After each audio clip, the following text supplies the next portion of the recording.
Let's see, there's the nobleman's son that came to Jesus and said, I know I'm a man of power. I know I'm a man of prestige, but I also recognize that you have the power to speak a word, and my son's life can be turned around in a matter of moments and seconds.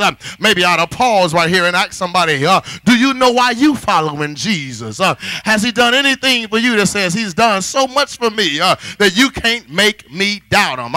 I know what I saw. Are there any witnesses in the house this morning that says, I know what I saw? I saw somebody who was sick and sentenced to death, but I saw him get up. I know what I saw. I saw somebody who was broke, busted, and disgusted, but now they're the president of a company. I know what I saw. But then there's also chapter 5. You remember that there was the paralyzed man who for 38 years he laid on the side at the pool of Bethesda. He was waiting for the troubling of the water. When the angel would come down and trouble the water, and the text say that the first who would get in after the water had been troubled, they would be made whole.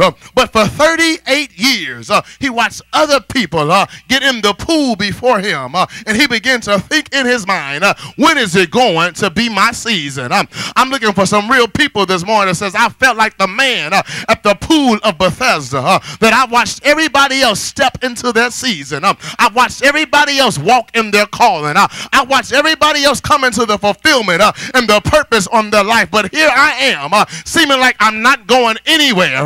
Here I am a year later, and it seemed like I'm still in the same position. And I'm wondering, God, what's up with that? When is it going to be my season? When am I going to be able to step into the water? And the text says that Jesus comes by one day, and without troubling the water says, do you want to be made whole? He says, I've got something special for you. You don't need to wait on no angel. You don't need to wait on no man. All you need to do is believe in me. And I've come by this morning to tell somebody, you don't need to wait on an angel. You don't need to wait on a man.